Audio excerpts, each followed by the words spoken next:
अहोई अष्टमी माता की जय। राधे राधे एवरीवन। आज की वीडियो में मैं आपको अहोई अष्टमी यानी होई आठे की बहुत ही सरल पूजा विधि बताऊंगी। तो कार्तिक मास के कृष्ण पक्ष में आने वाली अष्टमी तिथि को अहोई अष्टमी के रूप में मनाया जाता है। लोकल भाषा में इसे होई आठे भी बोल देते हैं। तो देखिए, अहोई अष्टमी का व्रत महिलाएं अपनी संतान की लंबी उम्र के लिए करती हैं। अहोई अष्टमी के दिन सुबह सुबह जिस भी जगह पर हम पूजा करेंगे, पहले उस जगह को हम अच्छे से साफ कर लेंगे। उसके बाद थोड़ी सी हल्दी या गेरू डालकर जल के छींटे लगाकर हम चौका लगा लेंगे, यानी भूमि को हम शुद्ध कर लेंगे। आप चाहें तो सीधे जमीन पर भी यह पूजा कर सकते हैं, या आप चाहे तो आप यहाँ पर चौकी लगा लें। तो यहाँ पर देखिए, हल्दी से हमने चौका लगा लिया है। इसके ऊपर यहाँ पर मैं चौकी लगा ली है, उस पर हमने लाल रंग का वस्त्र बिछा लिया है। अब हम अहोई अष्टमी माता की फोटो को विराजमान करेंगे। अब अहोई अष्टमी माता की फोटो को हम विराजमान कर लेंगे। तो देखिए, अहोई माता के सीधे हाथ की तरफ हमें दो घड़ रखनी है। तो जब दो मटके ऊपर नीचे रखे जाते हैं एक साथ, तो उसको दो घड़ बोलते हैं। तो यहाँ पर हम पहले थोड़े से गेहूं रख लेंगे। कोई भी अनाज आप रख सकते हैं, गेहूं, बाजरा, चावल, कोई भी अनाज हम रख लेंगे। उसके बाद हमें मिट्टी के दो घड़े लेने हैं। तो देखिए, आप चाहे तो मिट्टी के दो घड़े ले सकते हैं, या आप चाहें तो एक मिट्टी का घड़ा ले लीजिए और दूसरा जो लोटा आपके घर में हो, पूजा में हो, आप उसको ले सकते हैं। कोई भी लोटा आप ले सकते हैं, या फिर कुछ लोग एक मिट्टी का घड़ा ले लेते हैं और दूसरा जो करवा चौथ का करवा होता है ना, वो ले लेते हैं। तो आप कोई भी चीज़ ले सकते हैं, लेकिन एक मिट्टी का नया घड़ा लेना ज़रूरी होता है। तो यहाँ पर मैंने दो घड़े ले लिए हैं। अब इनके कंठ पर हमें मोली बांध देनी है। और आप जब भी अहोई अष्टमी की पूजा करें तो इस बात का ध्यान रखें कि हमें दो घड़ ही रखनी है।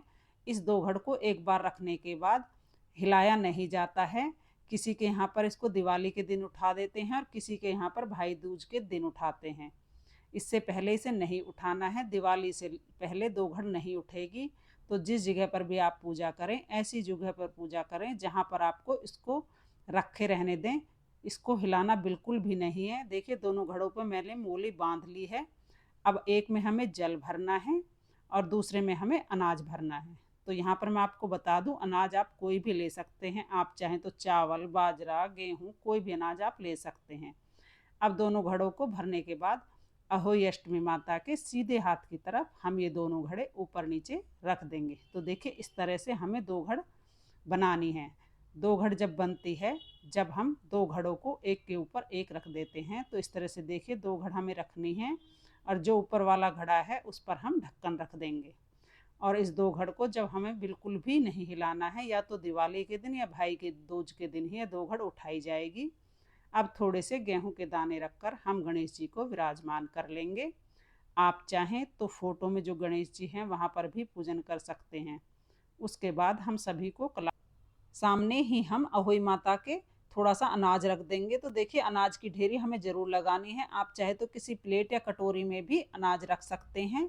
अगर आपके यहाँ पर दिया जलाया जाता है तो आप अनाज के ऊपर दिया जला दीजिएगा। अगर आपके यहाँ पर दिया नहीं जलाया जाता है तो आप बिना दिया के भी पूजा कर सकते हैं। बाकी पूजा ऐसे ही करनी है। तो यहाँ पर हमने दिया जला दिया है। उसके बाद हम साहू माता की पूजा हमें साथ में करनी होती है।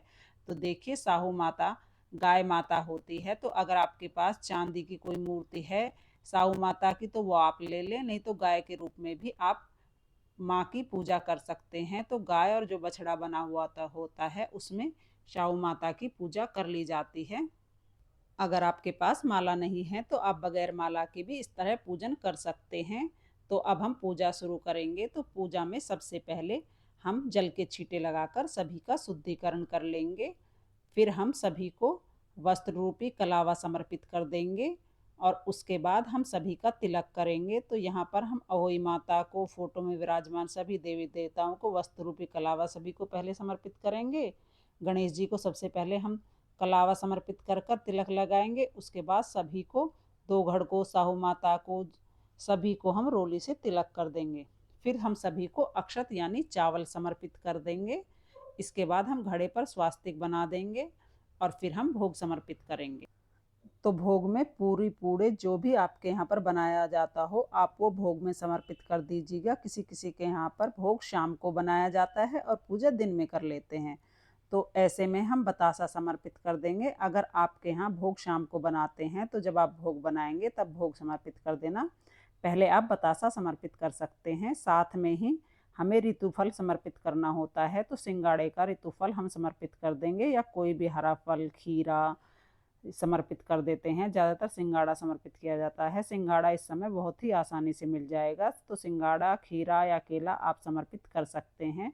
उसके साथ हमें सासू जी के लिए जो साड़ी लेनी है, साड़ी या सूट जो भी आपकी सासू जी पहनती हों वो ले लीजिएगा। उसके ऊपर हमें दक्षिणा रखनी है और यह हम अहोई माता को स्पर्श कराते हुए चौकी पर ही रख देंगे।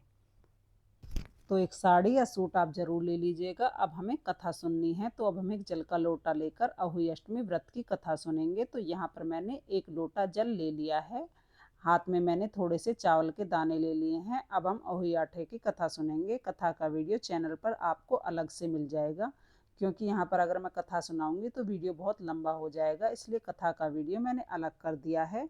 कथा सुनने के बाद हमने जो हाथ में चावल के दाने लिए हैं वह हम गणेश जी को, अहोई अष्टमी माता को, बाकी जो गेहूं के दाने हैं हम जल के लोटे में डाल देंगे। आप चाहे तो पूजा घर पर कर कर कथा अपनी देवरानी जेठानी या मंदिर में भी सुन सकते हैं। अब देखिए, कथा सुनने के बाद अगर आपने दिया जलाया है तो आप आरती कर लीजिएगा, और अगर आपने दिया नहीं जलाया है तो आरती के पाठ को आप स्किप कर सकते हैं। दिया जलाने के अलावा सारी पूजा ऐसे ही रहती है। किसी के यहाँ पर दिया जलाया जाता है, किसी के यहाँ पर दिया नहीं जलाया जाता है।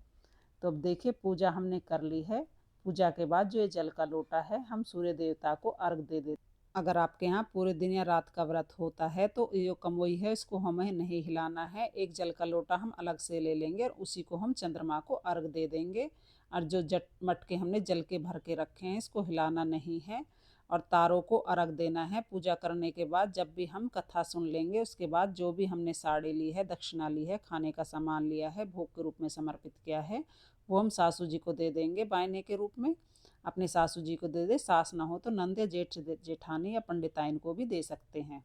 पूजा करने के बाद दिन में जब हम कथा सुन लेंगे उसके बाद जो हमने साड़ी, सूट, दक्षिणा ली है, जो खाने का सामान लिया है, भोग के रूप में समर्पित किया है, वो हम अपनी सासू माँ को दे देंगे, या बायने के रूप में हम अपनी सासू जी को दे दें, या सासू ना हो तो आप अपनी नंद या जेठानी या मंदिर में पंडिताइन को भी दे सकते हैं। और ये 2 घड़ है जो अहोई माता की फ़ोटो है, ये दिवाली तक या भाई दूज तक यहीं पर रहेगी। इस तरह बहुत ही सरल तरीके से हम अहोई अष्टमी की पूजा करते हैं। तो फ्रेंड्स, अहोई अष्टमी व्रत के दिन कभी भी सुई धागे से कोई चीज़ सिलनी नहीं चाहिए। सिलाई, कढ़ाई, कटाई, बुनाई का कोई काम नहीं करना चाहिए। मिट्टी नहीं खोदनी चाहिए। कुछ ऐसे कार्य हैं जो अहोई अष्टमी के दिन नहीं किए जाते हैं। कुछ लोगों के यहाँ पर अहोई अष्टमी का जो व्रत होता है वो आधे दिन का व्रत किया जाता है, यानी सुबह इस तरीके से पूजा करके दोपहर में कहानी सुन करके फिर व्रत को खोल लिया जाता है। और कुछ लोगों के यहाँ पर पूरा दिन व्रत करके और तारों को अर्घ दे के व्रत खोला जाता है। तो आप यहाँ पर जैसी आपकी परंपरा हो उस हिसाब से आप व्रत करें। पूजन की विधि सब जगह एक सी ही रहती है। अगर आपको वीडियो पसंद आया हो तो आप इस वीडियो को लाइक और चैनल को सब्सक्राइब कर ले। अहोई अष्टमी माता की कृपा आपकी संतान पर सर्वदा बनी रहे, इसी कामना के साथ जय अहोई अष्टमी माता। राधे।